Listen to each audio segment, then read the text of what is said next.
వచ్చి మీ దగ్గర పడింది, డెసిషన్ మీదే, పూర్తి స్థాయిలో మేము కృషి చేస్తున్నాం, పోరాటం చేస్తున్నాం అంటున్నారు. సిరాజ్ గారు, ముందుగా మీకు, మెగా 9 టీవీ ప్రేక్షకులకి, ప్యానల్ అందరికీ, సభ్యులందరికీ నమస్కారం. నేను ఏమంటున్నానంటే, కాంగ్రెస్ పార్టీ ఓటు బ్యాంక్ కోసము తీసుకొచ్చిన బీసీ డిక్లరేషన్ ఏదైతుందో, కామారెడ్డిలో పెట్టిన డిక్లరేషన్, అది ఇచ్చారు. ఓట్లు కావాలి, బీసీలో ఓట్లు కావాలి. ఎట్లాగా మైనారిటీలు కాంగ్రెస్ పార్టీకి వస్తా ఉన్నారు. ఈరోజు బీసీలో ఓటు బ్యాంక్ కావాలి. బీసీలో ఓటు బ్యాంక్ తోటి రేపొద్దున తెలంగాణలో అధికారంకు రావాలనే ఆలోచనతోటి ఆ రోజు బీసీ డిక్లరేషన్ ప్రకటించారు. అదే అనుగుణంగా దాన్నే తెలంగాణ ప్రజలు అడుగుతా ఉన్నారు. మీరు ఏ విధంగా అయితే ప్రకటించారో అదే విధంగా ఈ రోజు మీరు బీసీలకి 42% ఇస్తారా, 52% ఇస్తారా, ఎంత ఇస్తారో అని చెప్పి అడుగుతా ఉన్నారు. ఒక నిమిషం మ్యూట్ పెట్టండి. జాయిన్ అయిన ఇతర మెంబర్స్ అందరూ కూడా కొంతవరకు మ్యూట్ లో పెడదాం.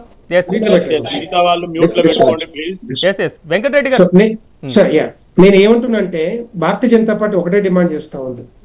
మీరు ఏదైతే ప్రకటించారో బీసీ రిజర్వేషన్లు, బీసీలకు 42% ఇస్తున్నారో, మిగతా చెప్పలేదు. కానీ ఆ రోజు మీరు ప్రకటించినంతగా మీరు ఈ రోజు మీరు సర్వే చేయించారు, ఒక డెడికేషన్ కమిషన్ చేయించారు. మళ్ళీ కోర్టు ముట్టికాయలు వేస్తే డెడికేటెడ్ కమిషన్ ద్వారా మళ్ళీ చేయించారు. సో దాంట్లో తప్పులు తడుగ్గా ఉంది. అప్పుడే చాలా మంది చెప్పారు.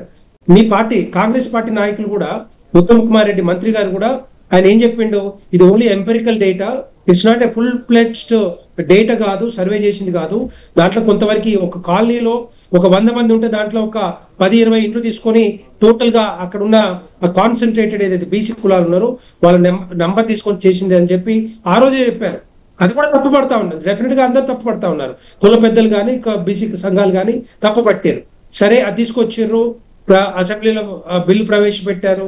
అది అక్కడి నుంచి రాష్ట్రపతికి పంపించారు. తర్వాత నేను ఏమంటున్నంటే, ఒకవేళ నిజంగానే మీరు ఏ విధంగా ఇచ్చారు, 42% ఇస్తానని, లేకపోతే బీసీలకి రిజర్వేషన్ కల్పిస్తామని చెప్పి ఏ విధంగా చెప్పారు? మీరు ఏమనుకున్నారంటే, కాంగ్రెస్ పార్టీ అధికారంలోకి వస్తుందేమో, ఆ టైంలో చేయొచ్చులేమో ఆలోచనతోటి మీరు పెట్టిన బీసీ ప్రకటించిన బీసీ రిజర్వేషన్. మీకు తెలుసు అది 50% క్యాప్ ఉంది సుప్రీంకోర్టులని, అది ఇంపాసిబుల్ అని చెప్పి కూడా తెలుసు. ఎందుకంటే దానికంటే ముందే 2015లో మీ ప్రభుత్వం, కాంగ్రెస్ ప్రభుత్వమే కర్ణాటకలో సర్వే చేయించింది. సర్వే చేసిన రిపోర్ట్ బయట పెట్టలేదు. బయట పెట్టారు ఎందుకంటే ఎట్టి పరిస్థితుల్లో అది ఇంపాసిబుల్ అని తెలిసి, సాధ్యం కాదని తెలిసి దాన్ని మీరు చేయలేదు. ఇప్పుడు మళ్ళీ సిద్ధరామయ్య మళ్ళీ వచ్చిండు. దాని మీద మాట కూడా లేదు, కనీసం స్టేట్మెంట్ కూడా లేదు. ఎందుకంటే డెఫినెట్ గా అది సాధ్యం కాదు. అదేవిధంగా రెండో పాయింట్ ఏంటంటే, 9th షెడ్యూల్ పెట్టాలంటే తమిళనాడులో 69% ఏ విధంగా ఇచ్చారు, 9th షెడ్యూల్ పెట్టింది తప్పితే దానికి ఇప్పటికి కూడా చట్టబద్ధత లేదు. సుప్రీం కోర్టులో ఇప్పటికి కూడా కేసు ఉంది.